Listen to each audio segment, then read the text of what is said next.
Hola, mi nombre es Enrique Riva y vengo a hablarles sobre los paradigmas de la programación. Los paradigmas de la programación son los enfoques fundamentales que definen cómo los programadores estructuran y conceptualizan su código. Son una filosofía o son planos para escribir código que ofrecen una perspectiva única para resolver problemas. ¿Qué quiere decir esto? Que los lenguajes de la programación adoptan uno o varios paradigmas en función de tipos de órdenes que permiten implementar, como por ejemplo lo que es Python y JavaScript, que son multiparadigmas. ¿Cómo se pueden definir cuáles son los tipos de paradigmas? En este caso se llaman paradigmas imperativos y paradigmas en estado de criterio o sujetos. Los paradigmas imperativos son clásicos en la programación, es la que se utilizan o se definen paso a paso en las estructuras que se deben ejecutar en un programa. Puede ser en Pascal o C++. Y los paradigmas orientados a objetos son aquellos que se utilizan o realizan funciones por sí mismos en JavaScript o en Python. En estos casos son algunos ejemplos que los lenguajes de programación están orientados a objetos. En este caso se utilizan en estos dos programas. También se pueden definir los paradigmas funcionales o los paradigmas declarativos. En este caso son otros paradigmas en las programaciones más populares, y los paradigmas declarativos se encuentran en los programas que nosotros usamos más que todo día a día, lo que son C++, JavaScript, Python, entre muchos otros más. Los paradigmas reactivos son aquellos que se centran en análisis o flujo de datos, ya sean finitos o infinitos, para responder los cambios de los valores que se producen en sí. En otro caso o en otro punto también tenemos lo que son las reglas sintácticas o las reglas semánticas. En este caso existen reglas en cada uno de los programas, pero básicamente son iguales prácticamente, porque en la síntesis nosotros tenemos que tener una síntesis y una semántica que componen fundamentalmente un lenguaje. En este caso trabajan juntos para lo que es corregir o regir la estructura y el significado de cada lengua. La síntesis se refiere a las reglas que dictan la disposición de cada palabra o cada frase para formar oraciones gramaticalmente correctas. Y la síntesis rigen un orden o palabra y estructuran la frase en una lengua.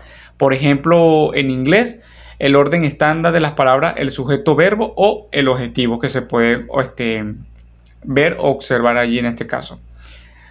Como por ejemplo el perro, el sujeto, el verbo, el gato, todo eso ellos te lo definen y te lo traducen para que nosotros podamos entender lo que se está haciendo o lo que se está queriendo colocar en el programa.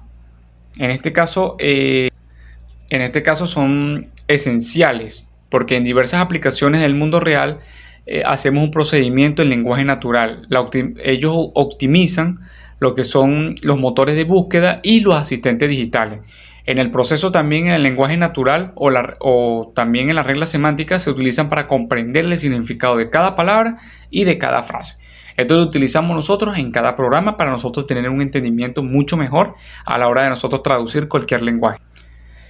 Como se puede nosotros observar aquí en esta diapositiva, nosotros tenemos lo que son las reglas sintácticas y también de la semántica.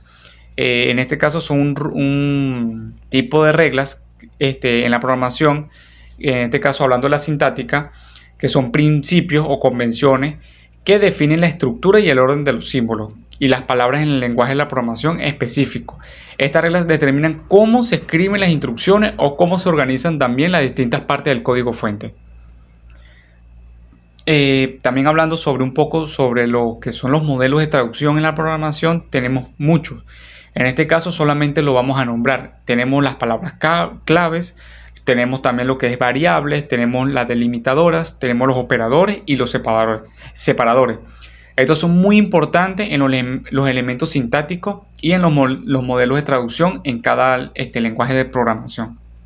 Modelos de traducción podemos definirlo como lo que describe la relación matemática entre dos o más idiomas.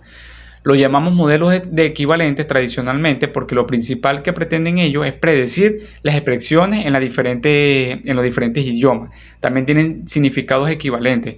Un buen modelo en lo que podemos traducir es la clave para muchas aplicaciones translingüísticas.